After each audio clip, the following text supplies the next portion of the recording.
Seorang istri mendapatkan hartanya kapan? Dari 4 pintu. 1, seorang wanita dia mendapatkan hartanya itu yang pertama ketika dari mahar. Mahar itu hartanya ibu, hartanya mbak, hartanya seorang akhwat ketika dinikahi seorang laki-laki. Makanya kalau kemudian maharnya yaitu menghafalkan surat Al-Ikhlas, ya sudah itu saja hartanya. Pintunya seorang perempuan memiliki harta 1 dari maharnya. 2, dari hibah. Hibah ini para ulama mengatakan umum.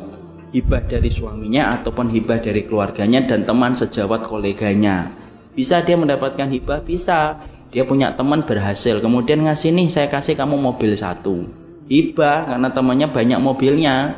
Ya sudah, tidak apa-apa, itu menjadi miliknya istri. Sama dengan bapak. Saya ingetin bapak kalau sudah ngasih hibah maka itu menjadi milik istrinya. Hibah itu gimana Ustaz? Beda dengan nafkah. Beda. Kalau nafkah bapak berikan per bulan sesuai dengan tingkat kebutuhan di dalam rumah tangga. Kemudian tiba-tiba istri berkata, ini masih ada sisa Pak. Berapa? 300 juta misal.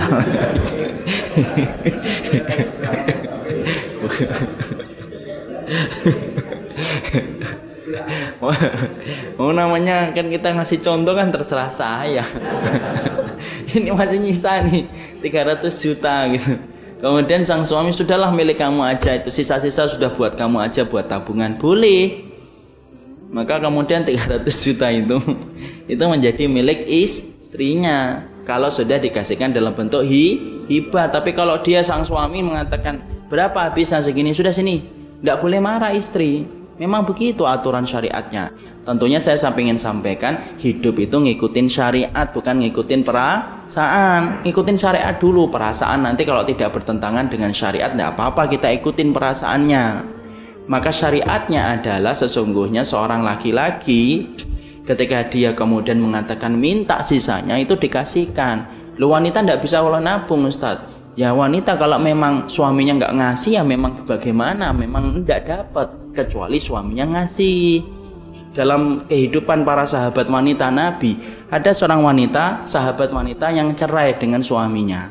Suaminya masih ngasih gandum setelah masa iddah selesai. Setelah masa iddah selesai ngasih gandum. Masya Allah, wanita dulu itu hati-hati. Walaupun itu didapatkan dari mantan suaminya, seorang sahabat, saya lupa nama suaminya ini. Kemudian dia berkata, saya nggak akan ngambil gandum ini sampai tanya kepada Nabi. Kemudian Nabi menjawab, kalau kamu sudah habis masa iddahnya, maka sesungguhnya tidak ada lagi nafkah untukmu. Maka gandum itu diberikan kembali kepada sang suami, mantan suami. Di situ kita ngelihat apa? Pembagian tentang masalah nafkah dikasihkan ketika seorang wanita masih menjadi istrinya. Makanya dalam Islam tidak ada harta gono gini, kecuali memang istrinya kerja, istrinya kemudian mendapatkan warisan, dipakai pula untuk membangun rumah itu, maka dibagi sesuai dengan kontribusi yang diberikan oleh istrinya. Yang ketiga, seorang wanita mendapatkan harta itu dari mana pintunya? Pintu yang ketiga yaitu adalah dari jalurnya warisan yang dia peroleh. Dia dapat warisan, maka itu menjadi milik penuh istrinya.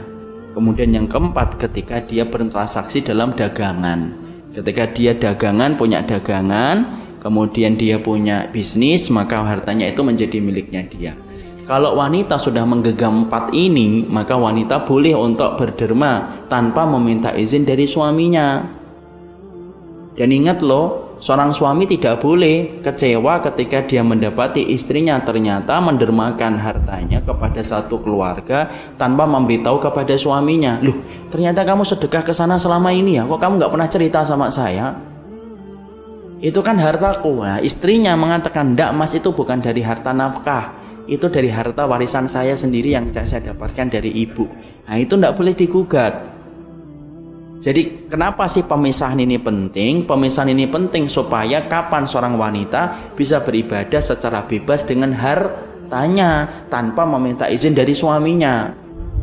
Tapi kalau ibu ingin sedekah diambilkan dari nafkah, maka itu boleh, tetapi dengan izin dari suaminya, kecuali harta itu ibu peroleh dari 4 pintu yang tadi kita sebutkan.